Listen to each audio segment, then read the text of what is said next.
Hermanos, como les decía, atravesaba esa situación difícil y el pastor de la iglesia se me acerca y me dice: mira, el viernes hay una vigilia, hermano, y quisiera que pudieras compartir un mensaje acerca de la fe. Yo le digo: ok, pastor, está bien, cuente con eso. Ahora, mientras yo preparaba este mensaje, mientras el Señor me daba este mensaje, me decía a mí mismo: ¿cómo puedo hablar acerca de la fe en un momento en el que mi fe está siendo sacudida? ¿Cómo puedo yo pararme allí y hablar de fortaleza, transmitir fortaleza, confianza y fe en un momento en el que mi propia fe está siendo movida? ¿Cómo iba a ser posible esto? Bueno, el Señor, Dios, quien es sabio y perfecto, en medio de su sabiduría perfecta, estaba tratando de confrontarme con verdades, con muchas verdades. Verdades que el día de hoy trato, hermano, de traer presente en medio de las dificultades. Y aunque no es fácil, es necesario, hermano, que en ocasiones seamos confrontados en medio de nuestras debilidades, en medio de nuestras dificultades, por aquellas verdades de Dios. Verdades como recordar, hermanos, que si hay algo que nos dejó claro Jesucristo antes de ir al cielo, es que en este mundo tendríamos aflicciones, tendríamos dificultades, tendríamos problemas. Eso es algo que el Señor antes de subir le dijo a sus discípulos: en este mundo tendrán aflicciones, pero confíen en mí, yo he vencido al mundo.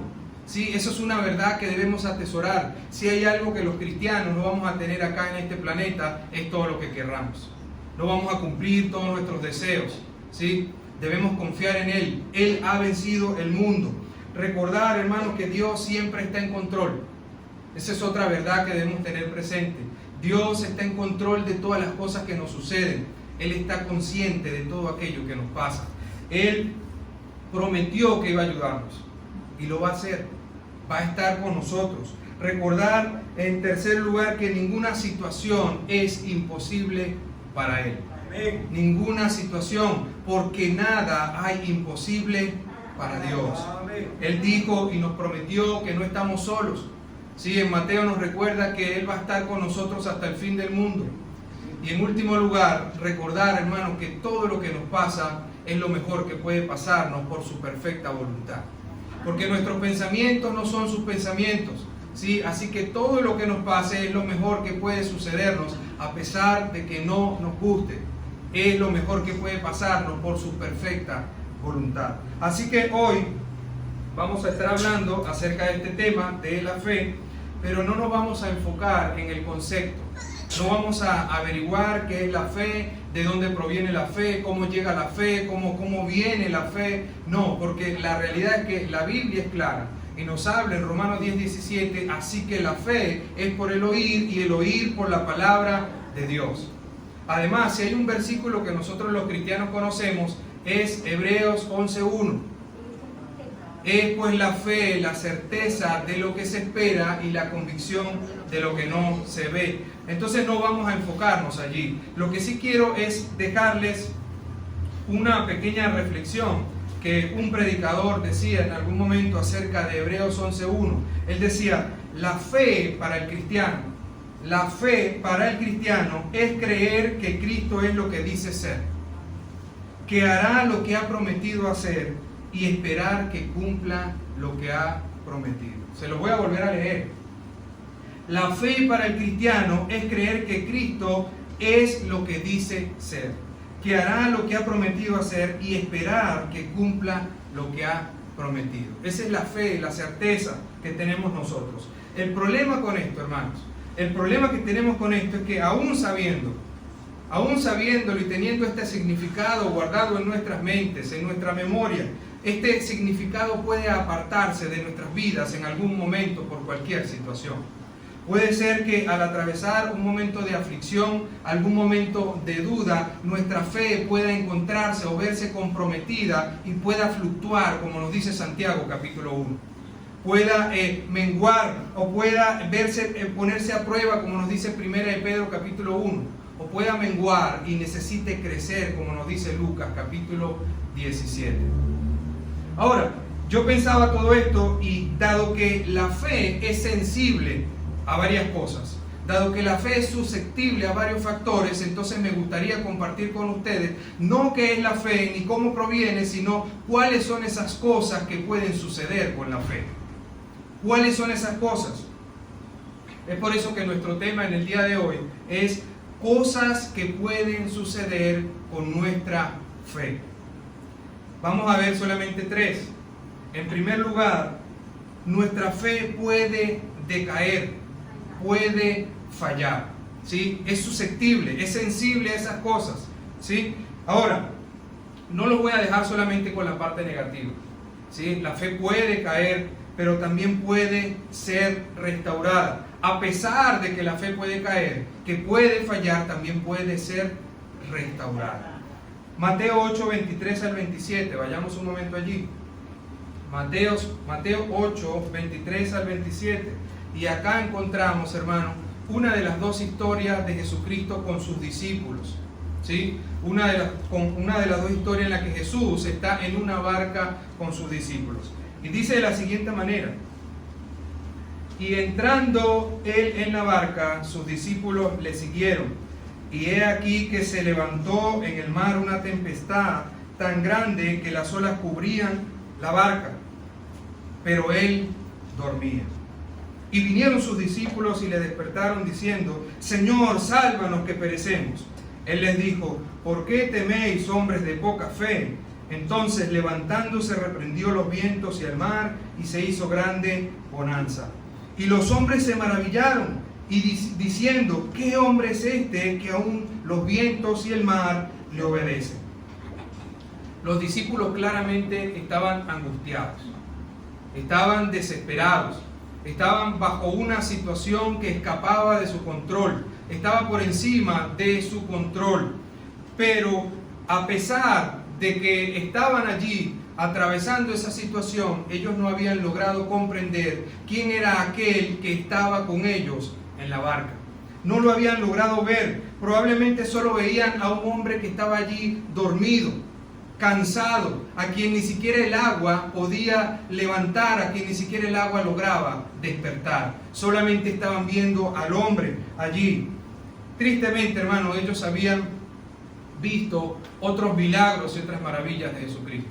Antes de que esta situación de la barca les pasara, ellos habían logrado ver otros milagros y maravillas de Jesucristo. Ellos habían logrado ver cómo Jesús sanaba a un leproso. Ellos lograron ver cómo Jesús sanaba al siervo del centurión. Ellos lograron ver cómo Jesús sanaba a la suegra de Pedro, pero aún así no habían logrado comprender quién era aquel que estaba con ellos en la barca. Versículo 27, allí mismo donde estamos.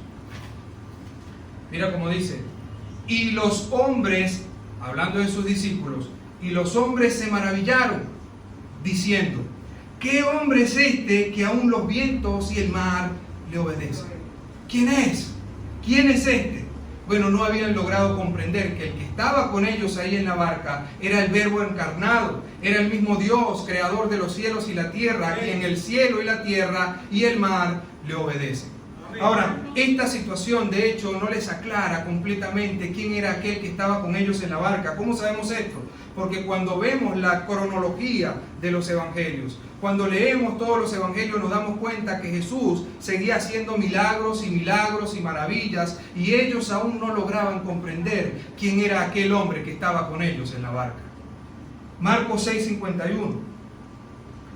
Vayamos un momento allí porque, hermanos, la Biblia es clara. La Biblia es clara y nos enseña cuál es la razón de por qué sus discípulos no entendían lo que estaba sucediendo. Marcos 6:51 al 52. Dice: y subió a ellos en la barca, y se calmó el viento. Y ellos se asombraron en gran manera y se maravillaban, porque aún no habían entendido lo de los panes, por cuanto estaban endurecidos sus corazones. Porque aún no habían entendido lo de los panes, por cuanto estaban endurecidos sus corazones. Jesús estuvo con ellos en una barca en dos diferentes ocasiones peligrosas. En la primera, Jesús no lo despertaba ni el agua. Tuvieron que gritarle: Señor, sálvanos que perecemos. Estaba dormido. En la segunda es cuando Jesús camina sobre el agua y rescata a Pedro porque se estaba hundiendo. Y en las dos ocasiones vemos que de manera maravillosa Jesús calma y controla la naturaleza. Vemos a Jesús calmando los vientos, calmando la tempestad, pero aún así ellos no lograban comprender quién era este hombre que estaba con ellos en la barca, quién es este hombre que puede hacer tales cosas. No lograban entenderlo. Mira, antes de que sucediera esta segunda ocasión en la que estaban con ellos por segunda oportunidad peligrosa en la barca, ellos habían visto un milagro grande. Ellos habían visto lo de los panes, la multiplicación de los panes, cómo Jesús había alimentado a más de 5,000 personas con tan solo unos pocos panes y unos peces. Y aún así, ellos no habían logrado comprenderlo. ¿Por qué? Por cuanto estaban endurecidos sus corazones. Hermano, ¿qué te quiero decir con esto? Puede que en algún momento nos encontremos a la deriva. Puede que en algún momento nos encontremos perdidos, ¿sí? Atravesando o sufriendo las penalidades de este mundo, al punto de que estemos angustiados, que nos sintamos que no damos más, que estamos en peligro, ¿sí? Que entremos en un proceso de desesperación en el cual sintamos que nuestra fe puede decaer, que puede fallar. Eso es algo real, es algo que puede sucedernos, hermanos. Pero ¿por qué pasa esto? ¿Por qué sucede esto? ¿Por qué llegamos a ese punto? Estas cosas pueden suceder porque no hemos comprendido quién es aquel que está con nosotros. No hemos comprendido quién es aquel que está. Tal vez no lo conocemos lo suficiente. Quién es Él y lo que Él con su poder puede hacer por nosotros. O tal vez tengamos una idea de quién es Dios. Tal vez sintamos creer quién es Dios y lo que Él puede hacer por nosotros. Pero puede ser que nuestros corazones estén endurecidos a tal punto que no podamos ver las maravillas que Dios ha hecho, que hace y que hará en nuestras vidas. Pero hay una solución cuando esto sucede. Cuando nuestra fe decae, cuando nuestra fe falla, también puede ser restaurada. Solo tenemos, hermanos, que buscarle a Él, tenemos que clamar a Él, ir en pos de Él, clamarle: Señor, sálvanos, ¿sí? Y Él obrará conforme a su voluntad y no a la nuestra. Como los discípulos declamaban: Señor, sálvanos que perecemos, Señor, ayúdanos. Así tenemos que ir nosotros en pos de Dios y pedirle a Él que nos ayude en medio de cualquier aflicción. Y Él lo hará, pero tenemos que tener confianza, hermanos, de que Él puede hacerlo. Debemos creer que Él tiene el poder para hacerlo. Vayamos un momento a Salmo capítulo 107. Salmo 107, 28 y 30. Permiso.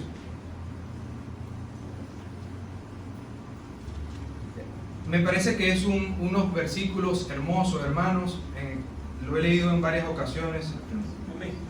Salmo 107, 28 al 30. Y probablemente el salmista, cuando escribía esto, no tenía en mente la situación que iban a atravesar sus discípulos. Tal vez él escribe estas palabras sin saber que esto se iba a aplicar de manera extraordinaria a lo que estaban viviendo estos discípulos. Ahora, hay algo extraordinario que no solamente aplica a estos discípulos, sino que también aplica a nosotros en el día de hoy. Mira cómo dice: entonces claman a Jehová en su angustia y los libra de sus aflicciones.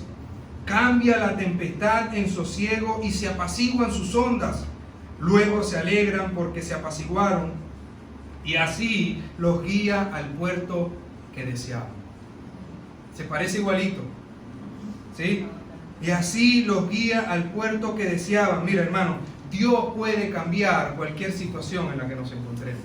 Cualquier situación, porque nada hay imposible para Dios, pero lo hará conforme a su voluntad y no a la nuestra. Piensa en esto, hermano. ¿Qué puede ser más maravilloso? ¿Qué puede ser más valioso que el hecho de que Dios te haya dado vida eterna, que nos haya dado vida eterna a través del sacrificio de su Hijo Jesucristo en una cruz? ¿Qué puede ser o qué hay más valioso que eso? Ahora, si Dios dio a su Hijo para morir por nosotros, entonces, ¿por qué no podría ayudarnos en cualquier situación en la que nos encontremos? ¿Por qué no podría hacerlo? Debemos poner nuestra confianza en Él, poner nuestra fe en Él, nuestra confianza en Él, y Él obrará y nuestra fe será restaurada. Amén. ¿Están aquí? En segundo lugar, hermano, en segundo lugar, otra cosa que puede suceder con nuestra fe es que puede desviarse, puede estar mal enfocada, y créanme que ese es el trabajo del enemigo. Ese es el trabajo del enemigo, sacarte de foco, que tu mirada no esté puesta en las cosas de Dios, que tu mirada se desvíe y que tu confianza se aparte de Dios, de aquel que la merece toda. Ese es el trabajo de Él. En algunas ocasiones lo hace muy bien. Pero hermano, a pesar de que puede desviarse y que puede estar mal enfocada, también puede redireccionarse. También puede reenfocarse, puede volver allí al lugar en el que tiene que estar. Isaías 31, 1 al 3. Isaías 31, 1 al 3. Y allí vamos a encontrar el ejemplo del pueblo de Israel, ¿sí? Angustiados por el ataque de los asirios. Y quiero que veas algo interesante, hermano, allí en Isaías 31, que hay consecuencias en el hecho de que tu fe, de que tu confianza sea desviada. Hay algunas consecuencias, ¿sí? Leamos, dice: ay de los que descienden a Egipto por ayuda y confían en caballos y su esperanza ponen en carros porque son muchos, y en jinetes porque son valientes, y no miran al Santo de Israel, ni buscan a Jehová. Pero Él también es sabio y traerá el mal y no retirará sus palabras. Se levantará pues contra la casa de los malignos y contra el auxilio de los que hacen iniquidad. Y los egipcios hombres son y no Dios, y sus caballos carne y no espíritu, de manera que al extender Jehová su mano, caerá el ayudador y caerá el ayudado, y todos ellos desfallecerán a una. Hermano, ¿qué nos dice este texto? Puede ser que de la misma manera en el que el pueblo de Israel se sintió angustiado en medio de una aflicción por este ataque de los asirios, y corrieron en pos de lo que el pueblo de Egipto podía hacer por ellos, de sus caballos, de sus carros, de sus hombres valientes, en lugar de poner su confianza en Dios. Entonces, en algún momento, cuando nuestra fe, cuando nuestra confianza es desviada de Dios, es apartada de Dios, entonces puede ser que sintamos el castigo de Dios en medio de esa situación. Hermanos, tu autosuficiencia, ¿sí? Tus riquezas, tus bienes, tu salud, tu conocimiento, todo aquello debe darle la gloria a Dios. Si nuestra fe, hermanos, si nuestra confianza está mal enfocada, si está apartada de Dios, entonces no deberíamos molestarnos, no deberíamos entristecernos, no deberíamos estar preocupados ni tristes cuando su mano poderosa, ¿sí?, caiga y destruya o nos quite o nos aparte de aquel o aquello en lo que hemos puesto nuestra confianza. Después no le echemos la culpa a Él por lo que nos está sucediendo. Pongamos nuestra confianza en Él. Él es el único que puede ayudarnos en medio de cualquier situación. Tenemos un ejemplo también, y con este cerramos este segundo punto. Un ejemplo en el libro de Números, no lo tienen que buscar, Números capítulo 16, en los tiempos de Moisés. Vemos que el pueblo una vez más desvía su mirada de Dios, desenfoca su mirada de Dios y peca nuevamente. Y Dios los castiga con una plaga de serpientes, ¿sí? Y le dice, habla Dios con Moisés y le dice, haz una cruz de bronce en forma de serpiente. Y todo aquel que vea esta cruz, todo aquel que se enfoque en esta cruz y ponga su confianza en Él, yo con mi poder lo sanaré. De la misma manera el día de hoy nosotros hemos puesto nuestra confianza en esa cruz. Hemos puesto nuestra fe, nuestra confianza, nuestra mirada la hemos puesto allí en esa cruz y hemos confiado en Él, y Él ha sanado en nosotros la enfermedad del pecado. Mantengamos esa fe en Él, mantengamos nuestra confianza, nuestra mirada puesta allí en Él. Él es el único que la merece toda. Es muy importante, hermano, es sumamente importante. La confianza en Dios, la fe en Dios es un tema que toda la humanidad debería tener presente. es algo importante, es tan importante que es central en la Escritura. Está puesto allí de manera estratégica, está puesto allí en el centro de la Biblia. Mira, no sé si conoces esta curiosidad, pero en medio de la Biblia, el capítulo que se encuentra en el medio de la Biblia, sabemos que Salmo 118 es el salmo más corto, ¿sí? 117, perdón, gracias. Salmo 117 es el más corto, ¿sí? Salmo 119 es el salmo más largo. Ahora, de manera estratégica, el Salmo 118 está puesto allí en el medio, en el capítulo, allí en el centro de la Biblia, en el centro de la Escritura. Ahora, está puesto allí porque quiere transmitir algo importante. Tiene varios puntos importantes y la confianza en Dios, nuestra fe en Él es un tema central en esa parte de la Escritura. Mira, hay algo importante y es que en el Salmo capítulo 118 está rodeado de 594 capítulos. Y esto no es misticismo, hermano. Esto es algo que ustedes, si lo investigan, lo pueden ver. El Salmo 118 está rodeado de 594 capítulos y después del Salmo 118 hay 594 capítulos. De manera perfecta, de manera estratégica está ubicado allí porque quiere transmitir un mensaje o varios mensajes y puntos importantes. Ahora, si tú sumas 594 capítulos y sumas esos 594 capítulos que están después, te va a dar 1188 capítulos. Ahora, si vamos al capítulo central de la Escritura y vamos a ese versículo, Salmo 118:8, mira lo que nos dice. Mejor es confiar en Jehová que confiar en el hombre. Aleluya. Está allí, hermano, de manera estratégica, ubicado. Nuestra confianza, nuestra fe debe estar puesta en Él, en aquel que la merece toda. No hay nada que podamos hacer sin Él.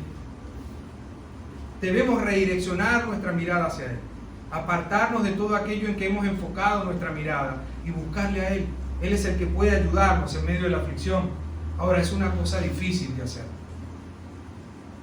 En tercer lugar, otra cosa que puede suceder con nuestra fe, y este es el último punto, es que nuestra fe puede avergonzarnos, hermano. Nuestra fe puede avergonzarnos, pero como dije al principio, a pesar de que nuestra fe puede avergonzarnos, también puede y debería enorgullecernos. Debería enorgullecernos. Mira, tal vez si estás comenzando en el camino del Señor, si estás atravesando los inicios de creer en Jesús, o aquellos que ya comenzamos hace mucho tiempo y hemos pasado por el inicio de la carrera, de esta carrera, hemos atravesado por un momento de pena, algún momento de vergüenza, ¿sí? Tal vez nos da vergüenza pasar por esa nueva etapa de nuestra vida. Pero hermano, la realidad es que esto pasa. El ser humano pasa por este tránsito porque el ser humano siempre ha tratado de tener ese sentido de pertenencia en determinado grupo o sociedad en la que se encuentra. Eso es lo que el ser humano se esfuerza, trata de pertenecer. Pero no es de extrañarnos entonces que si estábamos en un entorno del mundo y pasamos a pertenecer a un entorno espiritual, entonces no seamos rechazados por este antiguo entorno. Recordemos, hermanos, no somos de este mundo. Nuestra ciudadanía no es de este mundo. Y debemos tener confianza en eso. El peligro, hermano, aquí se presenta cuando, para no ser rechazados, por vergüenza a ser rechazados, escondamos nuestra fe. Escondamos nuestra fe y nos pase como le sucedió a Pedro, que por el temor a ser perseguido tendió a negar a Jesús, por el temor de persecución. Entonces nosotros, por temor a ser rechazados, terminemos escondiendo nuestra fe. Ahora, siempre es importante que vayamos a la Escritura, que vayamos y veamos qué nos dice la Escritura acerca de cuando tienes pena, cuando tienes vergüenza. ¿Qué deberíamos hacer? Romanos 1:16, vayamos allí.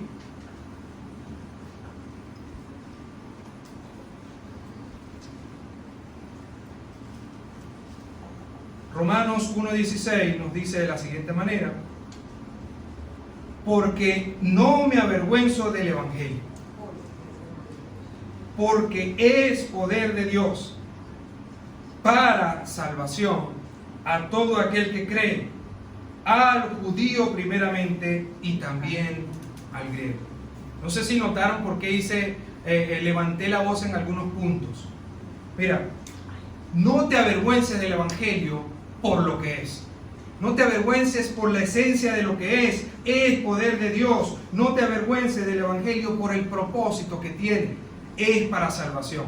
No te avergüences del Evangelio por el alcance que tiene, es para el judío y también para el griego, para el gentil, es para todos. No te avergüences del Evangelio. La manera, hermano, que el Evangelio, esa fe que has puesto en Cristo, el Evangelio, la manera en la que no te va a hacer sentir avergonzado es entendiendo de qué se trata.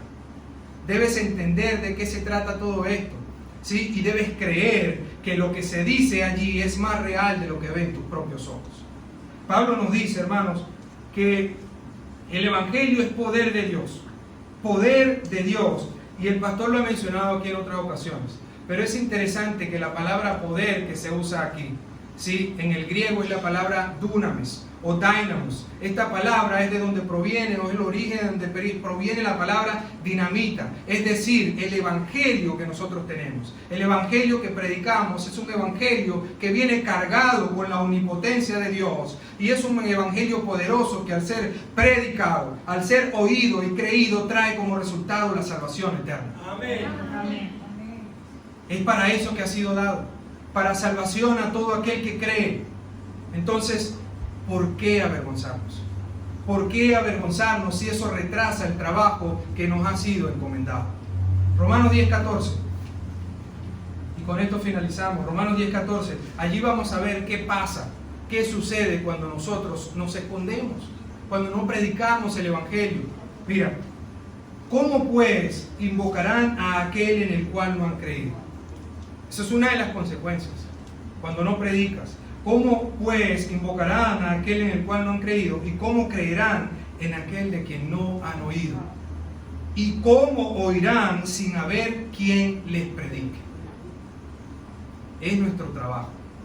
Es nuestro trabajo llevar el mensaje del Evangelio de Jesucristo para que otras personas también puedan ser salvas, ¿sí? Y debemos hacerlo sin pena, sin vergüenza. Deberíamos sentirnos orgullosos de tener el privilegio de poder hacerlo. Nuestra fe, hermano, nuestra confianza puesta en el Señor no debe avergonzarnos. No debemos escondernos. No existe algo llamado un cristiano a la secreta, ¿sí? No existe algo llamado un cristiano solitario. Todo aquel, escucha bien, hermano, todo aquel que ha creído genuinamente en Jesucristo va a tener el deseo ardiente de compartir su palabra. Ahora te pregunto, ¿ese es tu deseo en este momento? ¿Ese es tu deseo? ¿Tienes un deseo ardiente de compartir el Evangelio? ¿O simplemente te avergüenza? ¿Simplemente te da pena?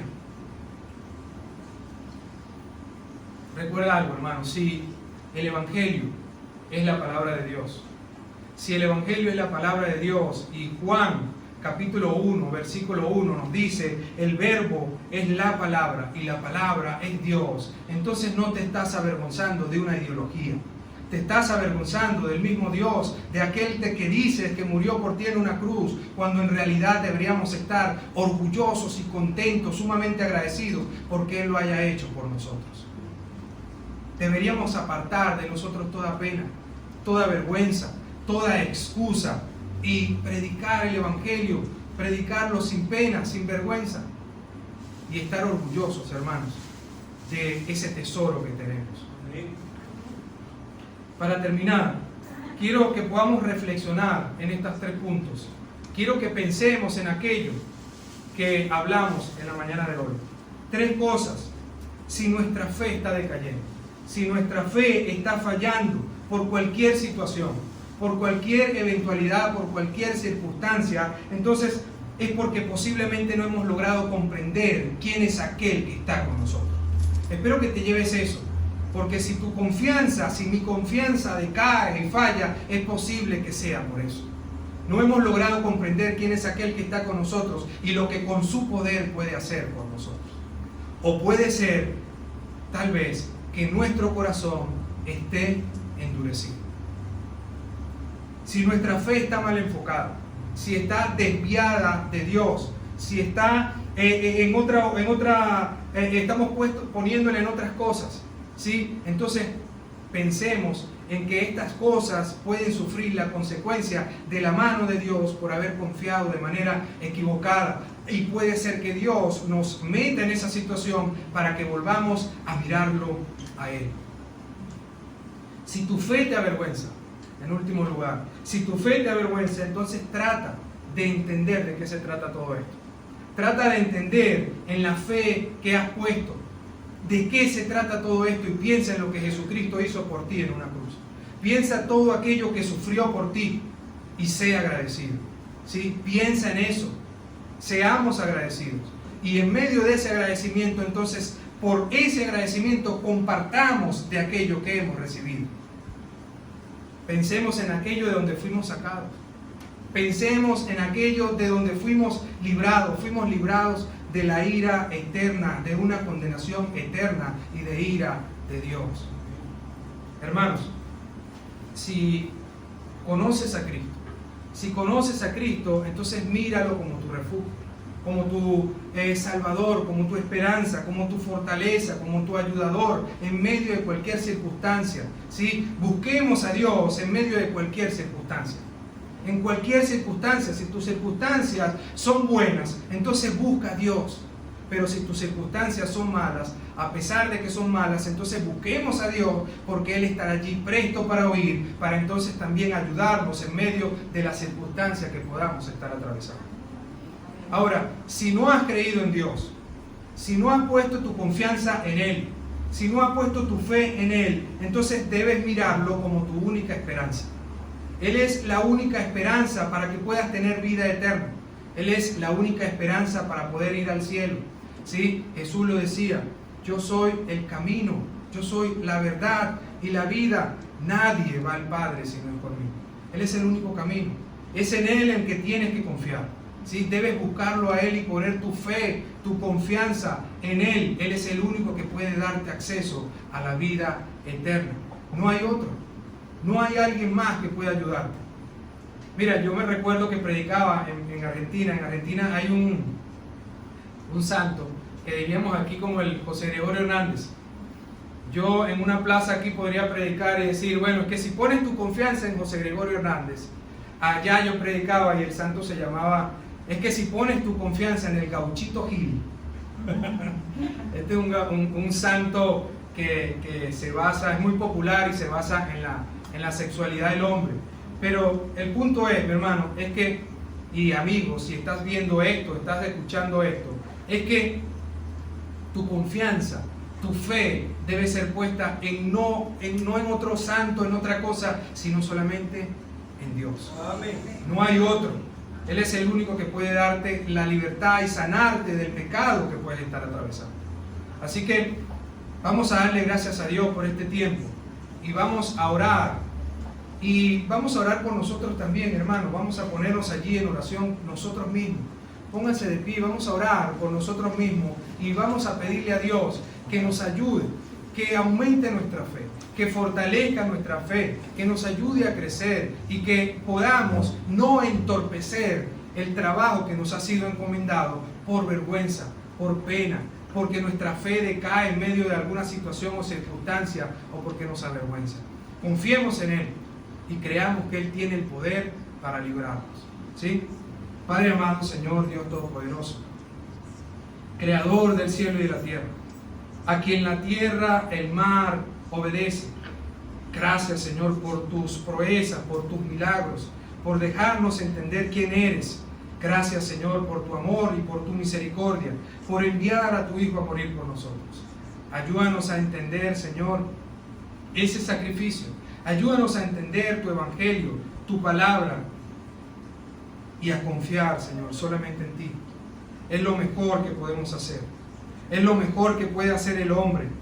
Gracias, Señor, por tan precioso privilegio. Ayúdanos a ver el privilegio en el que estamos. Ayúdanos a ver ese tesoro que tenemos en vasos de barro, Señor. y ayúdanos también a poder compartirlo con otros. Ayúdanos, Señor, a trabajar para tu obra. Te lo pedimos en el precioso nombre de tu Hijo Jesús. Amén. Amén. Muchas gracias, hermano. Se pueden sentar.